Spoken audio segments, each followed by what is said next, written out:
Halo guys, assalamualaikum warahmatullahi wabarakatuh. Gimana kabarnya semua teman-teman?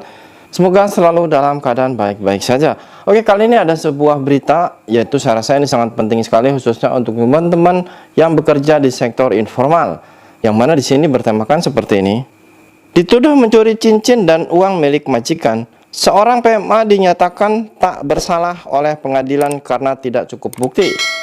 Nah, jadi kisah seperti ini saya yakin banyak ya kejadiannya, seperti seorang majikan yang seolah-olah menuduh pekerjanya mengambil barang mereka. Jadi untuk teman-teman agar selalu berhati-hati ya, yang mana di sini kronologinya. Seorang pekerja migran pengasuh lansia yang dituduh mencuri cincin dan uang oleh majikannya oleh pengadilan Pingtung dinyatakan tidak bersalah karena tidak ada bukti yang jelas. Nah, itu dia. Jadi biasanya majikan Taiwan itu kalau sudah kesal sama pembantunya ya seperti itu, menuduh seolah-olah mbaknya itu emang bersalah, padahal setelah dicek dan setelah dimasukkan ke pengadilan ternyata tidak bersalah. Pada pertengahan Maret tahun lalu, seorang majikan bermarga Chen melaporkan pekerjanya masuk kamarnya di saat dia tidak ada di rumah. Pekerja tersebut mencuri cincin emas dan uang senilai 23.800 NT. Nah, jadi mbaknya ini dituduh mencuri uang sebanyak 23.800 NT. Ini tuduhan guys ya, bukan benar.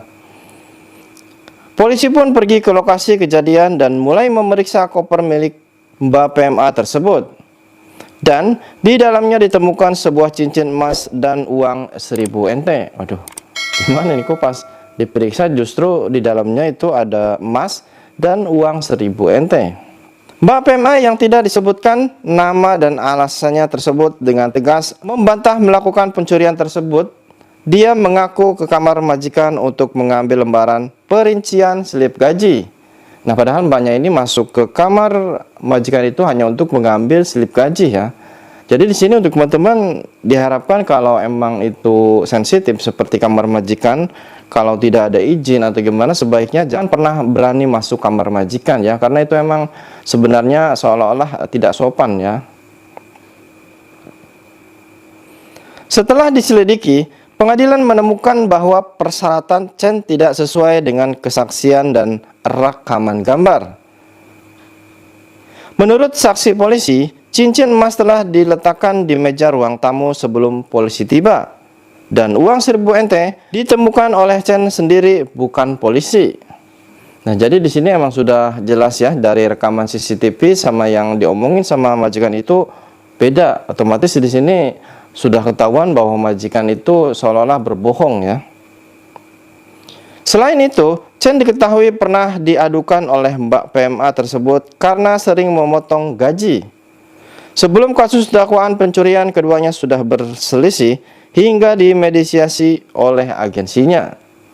Dulu juga ternyata mbaknya ini sudah melaporkan majikannya karena yaitu keterlambatan atau memotong gaji mbaknya tersebut. Namun Mbak PMA dimintai untuk membuktikan bahwa gajinya sering dipotong. Untuk itu, Mbak PMA itu ke kamar majikan mengambil slip gaji untuk kemudian ditunjukkan ke Depnaker sebagai barang bukti. Jadi mbaknya tersebut memberanikan masuk ke kamar majikan karena dia curiga ya gajinya tersebut kok selalu dipotong gitu. Sebenarnya tuh gajinya tuh berapa gitu. Jadi dia pengen lihat, pengen tahu sebenarnya itu gajinya berapa gitu loh. Makanya mbaknya itu memberanikan masuk ke kamar majikan. Dan ternyata justru mbaknya ini dituduh mencuri emas majikan dan uang sebanyak 28.000 NT lebih guys. Oleh karena itu, di depan sidang pengadilan, majikan tidak dapat membuktikan bahwa Mbak PMA itu melakukan pencurian. Dan oleh pengadilan, Mbak PMA tersebut dinyatakan tidak bersalah, masih bisa naik banding. Nah, itu dia teman-teman. Jadi intinya yang bekerja di sektor informal agar lebih berhati-hati ya, karena majikan khususnya di Taiwan itu biasanya kalau seolah-olah dia nggak suka ataupun mungkin ya kejadian seperti tadi, justru nanti kita yang akan disalahkan. Tapi teman-teman nggak usah takut ya, kalau di Taiwan itu dia tidak memandang dia siapa, dia memandangnya siapa yang salah, siapa yang benar. Itu enaknya di Taiwan ya. Jadi hukumnya itu adil, dia nggak memandang dia orang asing, dia orang mana. Kalau emang benar, benar. Kalau emang salah, salah ya. Nah, jadi di sini teman-teman, di sini bisa menjadi pembelajaran agar lebih berhati-hati dan kalau boleh jangan sampai berani masuk kamar majikan. Saya Ranu Saputra, Suara TKI.